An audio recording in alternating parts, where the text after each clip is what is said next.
Welcome to Life Unlearned, everyone. I am your host, Zenitra Perry, and I'm so excited to have our special guest here with us today, Miss Inez Chimhangariso. Welcome.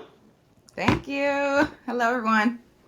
So, Life Unlearned is a platform that was started in order to explore the expectations that we have for life, then kind of take an evaluation of how those expectations played out, and then decide, whether or not those things truly worked for our lives, and to actually capture the things that we had to unlearn to create a truly successful life.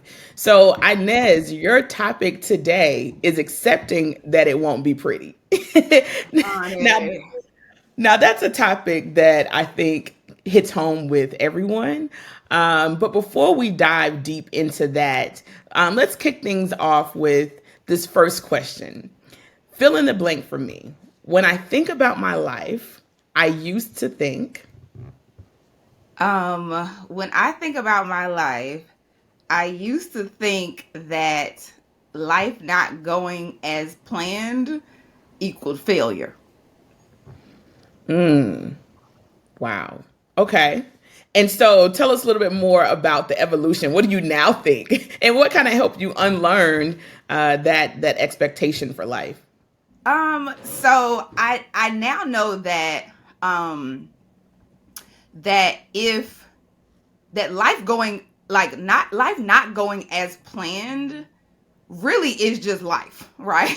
That's what I know now, that life going unplanned is just life. And if your life is going as planned, right, and you aren't experiencing the ups and the downs and the defeats and the obstacles and all these other things, it's usually because somebody else is taking your licks for you, right? Okay. Okay. So that is what I've learned, because when I think about my life as a young girl, um, I was not like, life was going as planned, baby. Like it was perfect. It was check checks up across Right. the board, right? But now I know that the reason why that is because I had an amazing village, Mm, right? Like my village set me up. They were looking out for me. They put me in environments that helped me flourish, that were nurturing to my benefit. They let me be a child as long as I wanted, hmm. right? They did not require anything of me other than to get good grades, and be who I wanted to be, right? Yeah. That's it.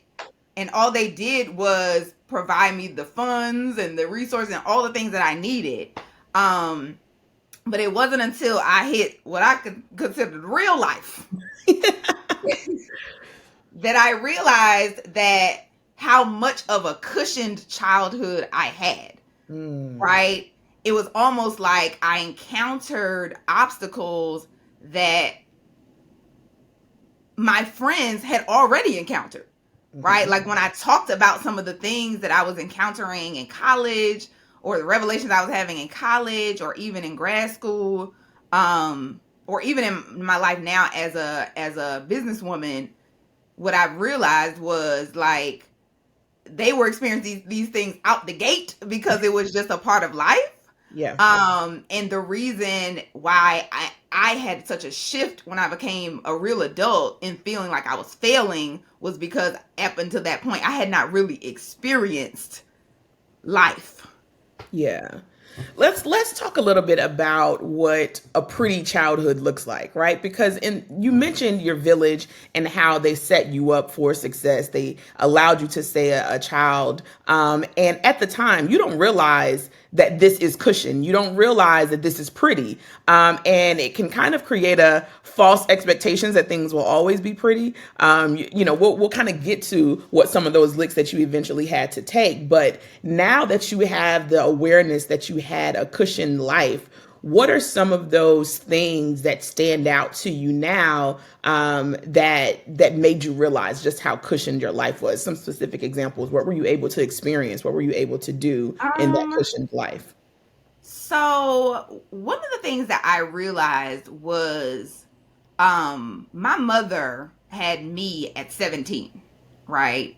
And so, and my biological father has never been in my life, right? So by all intents and purposes, my mother was a single mother, a teenage mother, right?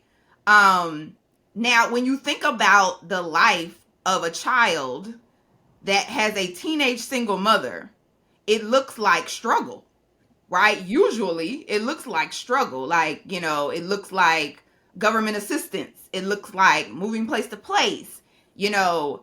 However, that was not my experience at all, right? Mm-hmm. My mother married my stepfather when I was 6, but he's been a part of my life since I was 3.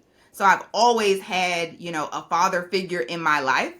On top of that, my grandmother and my great grandmother were all matriarchs in my journey as a child. So I didn't have one mother, I had 3, right? And each of them brought something different to who I became, right? My grandmother raised me from the time my mother was in college, right? So she actually got to go away to college as a single mother, and my grandmother took me on as her own for 5 years, right? And raised me as her own. I lived in community. I had a nanny when I was from the age of 0 to 5. I didn't even realize it was a nanny, right? Like I was just, that was my Lucy, right? Like Lucy and her sister Della, right? But that was indeed my nanny and her sister who poured into my life at a very young age, right? When I moved back with my mother, like I was, we've always had food. We never struggled. She was never on government assistance. You know, my dad has always been very caring. He has never really treated me like another child, right? He's always treated me like his child.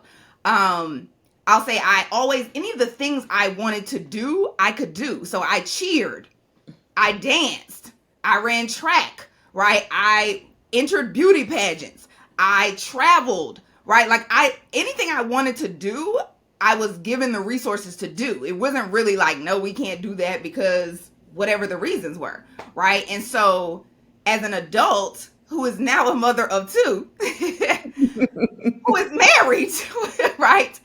I realized just how cushioned that life was to be an only daughter of a teenage mother, right? So Yeah. yeah. That's amazing. When we think about village, I think as an adult we think about support and help, and not realizing there's so much more that affords the children in our life, right? Like I think we're thinking about this is what I need, and there's so much that is ability available for your children to gain in the process. When you think about those 3 matriarchs that you have, because that is an amazing experience to have the perspective of 3 generations of women in your life almost in a daily basis from a super young age. What are some of the things that you think you were able to learn from each one of those matriarchs that really helped shape who you are today? Oh my goodness. So I'll start with my mother. My mother is a very ambitious woman, and she is academically excellent, right? Like I've always been smart, right? Academically gifted when I was young, honor roll, like just from jump all the way through college. But I've always known that my mother is a lot smarter than me. Yeah, I know if I don't have the answer, like my mother knows the answer. And Yeah. she is just, I mean, it's amazing to me just how smart and just how strategic she is. And so I gleaned a lot of that from her. Like I learned in my early childhood, I felt like I learned things very easy. So I didn't have to put a lot of effort into achievement, right? It was just kind of like it just going with the flow, and I just do it and I just try it and it just works. It's just, right? And I see that a bit in my mother. But as an adult now, I realize like she also is someone who is going to go after what she wants, Mm-hmm. right? She's going to make a plan. She's going to move forward with the plan. And she doesn't really let the obstacles stop her. And I'm that way, absolutely. Like, I am a planner.